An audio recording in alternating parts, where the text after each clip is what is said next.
R Ashok ಕುಂಕುಮ ಕಂಡ್ರೆ ಭಯಾನ ಅನ್ನೋದು ಪ್ರಶ್ನೆ ಆಗ್ತಾ ಇದೆ. ಸಿದ್ದರಾಮಯ್ಯ ಬಳಿಕ ಈಗ ವಿಪಕ್ಷ ನಾಯಕನ ಸರದಿ. ಕುಂಕುಮ ಇಡೋದಕ್ಕೆ ಬೇಡ ಅಂದಿದ್ದಾರೆ ಆರ್ ಅಶೋಕ್. ಚಿಂಚೋಳಿ ತಾಲೂಕಿನ ಸುಲೇಪೇಟ್ನಲ್ಲಿ ನಡೆದಂತಹ ಘಟನೆ ಇದು. ಅಶೋಕ್ಗೆ ಕುಂಕುಮ ಇಡೋದಕ್ಕೆ ಬಿಜೆಪಿ ನಾಯಕ ಮುಂದಾಗ್ತಾರೆ.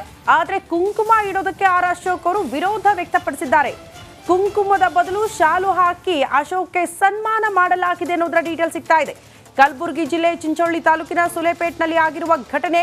ಈ ಹಿಂದೆ ಸಿದ್ದರಾಮಯ್ಯನವರು ಆರತಿ ತಟ್ಟೆಗೆ ದುಡ್ಡು ಹಾಕಿದ್ರು. ನಂತರ ಅರ್ಚಕರು ಕುಂಕುಮ ಇಡೋದಕ್ಕೆ ಮುಂದಾದಂತಹ ಸಂದರ್ಭದಲ್ಲಿ ಕುಂಕುಮ ಬೇಡ ಅಂತ ಸಿದ್ದರಾಮಯ್ಯನವರು ಹೇಳಿದ್ರು. ಆಗ ಇದೇ ಬಿಜೆಪಿ ನಾಯಕರು ಆರ್ ಅಶೋಕ್ ಆದಿಯಾಗಿ ಸಿಎಂ ಸಿದ್ದರಾಮಯ್ಯನವರು ಹಿಂದೂ ವಿರೋಧಿಗಳು ಅನ್ನುವಂತಹ ವಿಚಾರವನ್ನ ಪ್ರಸ್ತಾಪ ಮಾಡಿದ್ರು. ಕುಂಕುಮ ಬೇಡ ಅಂದ್ರೆ ಬೇರೆ ಯಾವ ಸಮುದಾಯದ ಓಲೈಕೆ ಈ ಮೂಲಕ ಅನ್ನೋದನ್ನ ಸ್ವತಃ ಬಿಜೆಪಿ ನಾಯಕರು ಪ್ರಶ್ನೆ ಮಾಡಿದ್ರು. ಈಗ ಅದೇ ಬಿಜೆಪಿ ನಾಯಕ ವಿಪಕ್ಷ ನಾಯಕ ಆರ್ ಅಶೋಕರ ಸರದಿ. ಸಿಎಂ ಸಿದ್ದರಾಮಯ್ಯನಂತೆ ನೀವು ಕೂಡ ಕುಂಕುಮ ಬೇಡ ಅಂದಿದ್ದು ಯಾಕೆ ಅನ್ನೋದು ಪ್ರಶ್ನೆ ಆಗ್ತಾ ಇದೆ.